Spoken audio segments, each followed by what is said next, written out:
It's time now for a look at the latest in local news. In the news, the Wayne County Board of Education met Tuesday. The board held their third required public hearing on their proposed tax increase. At this meeting, both County Chairman Kevin McCreary and Jesup Mayor Ralph Hickok spoke and asked that the Board of Education reverse course, lower taxes, as they both told board members if they go ahead with their tax increase, that both McCreary and Hickok felt that it would hurt the chances of the SPLOST passing in March of 2024. Board members listened, but when the vote came to set the millage rate, the vote was 3-2 to stay with their original proposal. Board members Tina Mosley and Todd Wise cast no votes on the tax increase. Other news, the update on James E. Bacon is that the target date remains the end of the month of August, as they expect the State Fire Marshal's Office to be at the school soon and give final inspection and approval. Target date, again, for completion of James E. Bacon still the end of this month. Still no decisions on where the Ag Building and ROTC building will be built. Still going through discussions on where the best location for the Ag Building will be. Will be across the street from the high school, where it's built on the same side of the road. Again, that final decision still to be determined. Personnel always on the agenda. Here's a list from Tuesday. Certified recommendations: Rebecca Floyd, Wayne County High School; Sarah King, Arthur Williams Middle School. Classified recommendations: Courtney Conger, Arthur Williams Middle School; Aubrey Cowart, Jesup Elementary; Crystal Douglas, Odom Elementary; Erica Gibbs, Martha Ross Smith Elementary; Marquita Robinson, Wayne County High School; Ronnie Young, Transportation. Classified transfer: Christina Davis from Jesup Elementary; Computer Operator at Central Office; Curriculum and Instruction Pre-K Secretary. Classified resignations: Alyssa Morris, Wayne County High School. Next SPLOST meeting for the county and cities for discussion will take place on Wednesday, August 30th. That's set for the Williams Aizorn Airport at 8:30 a.m. And that's set for next Wednesday, August the 30th. We'll be back with more news after this word from our sponsor, the commercial messages, so please stay tuned. On Monday, in Wayne County Court, Magistrate Judge Chrissy Boyles ruled that the evidence that the state has in the case of the State of Georgia v. John Yankowski and the State of Georgia v. Courtney Sellers is enough for both cases to move forward to trial. Both defendants in court Monday with their attorneys. Courtney Sellers facing serious charges, including 2 counts of first-degree arson and insurance fraud, along with several counts of cruelty to children and aggravated assault. Assistant DA Tiffany Montenegro had Fire Marshal Investigator Christopher Bennett take the stand and testify. He told the judge that evidence will show that the defendant, Courtney Sellers, gathered her family into the living room of her home, told them that she was going to burn down their house in order to get the family out of debt, and then instructed her 13-year-old stepdaughter to put paper into an electrical socket, set the paper on fire, and make it look like an accident. The investigator told the court that an insurance claim was filed by Courtney Sellers. She was the lone beneficiary of the claim, thus the charge of insurance fraud. Sellers, represented in court by Public Defender Jonathan Lockwood, who asked the investigator if he had any experience interviewing children, asked why they did not seek that experience when interviewing the child, who Lockwood told the court was interviewed not once but twice. The first time she was interviewed, she says she knew nothing about the fire. Lockwood told the judge that it was odd to him that a 13-year-old has not been charged when she set the house on fire with several people inside it.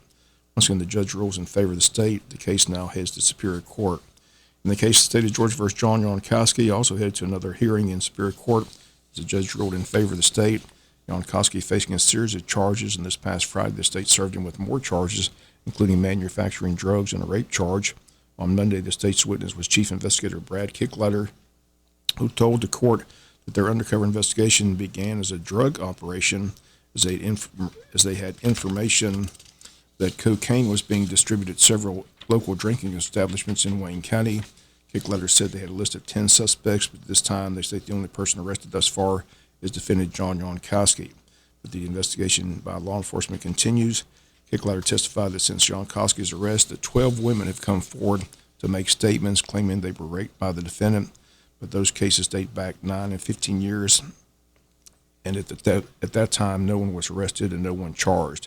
Defense attorney Adrian Browning pushed to the other 10 women's names who have come forward. That information was not released in court on Monday.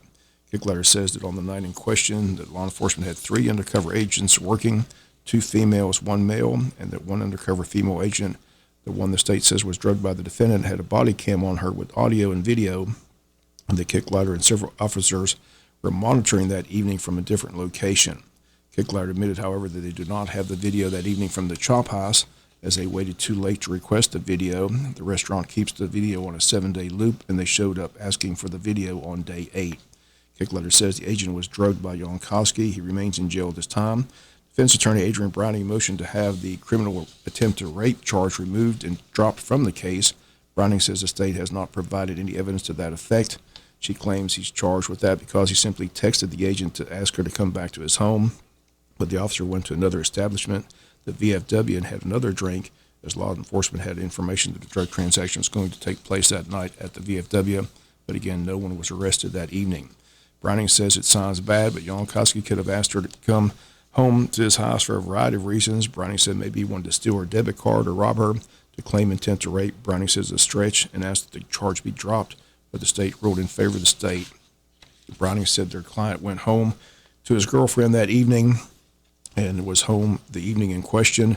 Browning asked the detective if the hospital provided the agent's alcohol level, as the detective admitted that the agents purchased 2 drinks and then took a drink that Yankowski bought them and then drank more at the VFW.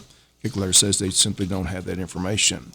Browning maintains that text messages between the 2 undercover female agents showed that they were acting inappropriately, and that it was the female agent who groped John Yankowski that night at the Chop House, not the other way around.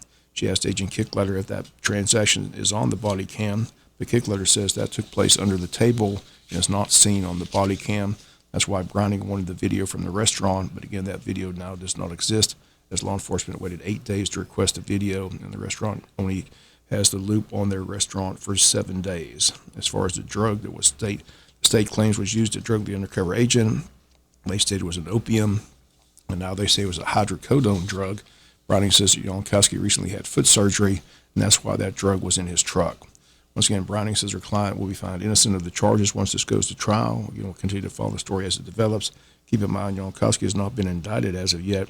They state the next step is, again, to request another bond hearing. Again, they've had 2 bond hearings, and bond has been denied twice in the case. We'll be back with some final news notes after this word from our sponsor of the commercial messages, so please stay tuned. Sometimes things happen in life that Final notes news, we continue to follow the qualifying for city elections this week for November. And the election set for Tuesday, November 7th, but the elections qualifying taking place this week in the cities of Jesup, Odom, and Scriven. Tuesday, no one qualified in Jesup, where the mayor's position and 3 council seats are up for re-election. Mayor Ralph Hickox is qualified in District 1, just 1 candidate thus far. Heading into today, that's Perry Morgan, was our guest yesterday on the Butch and Bob Show.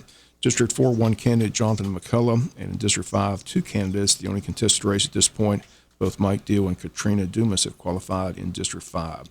In Odom, Georgia, on Tuesday, Councilwoman Kathy Rose qualified to run seeking re-election. That's one of 5 council seats in Odom. Mayor Greg Rozier is also qualified to run for another term. In Scrivener, there are 3 council seats open. Raquel Wright, the only candidate to qualify thus far, seeking re-election. Once again, the qualifying runs all this week up until Friday at 4:30. We'll continue to update the list all this week here on the local news. Tickets still available for this Saturday night's Market at Midnight, a benefit for Hospice of South Georgia.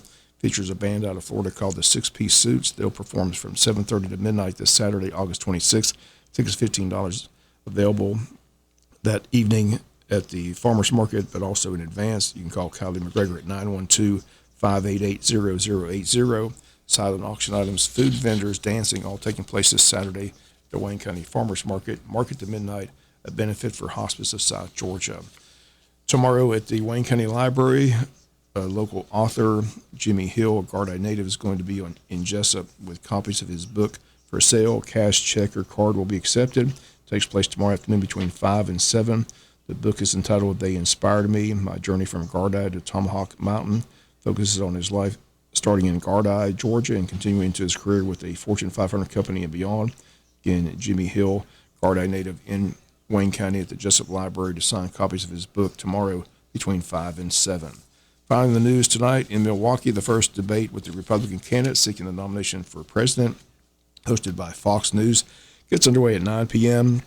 Leading candidate, former President Donald Trump, will not be attending. He's headed to Atlanta tomorrow to turn himself in on state charges in Georgia.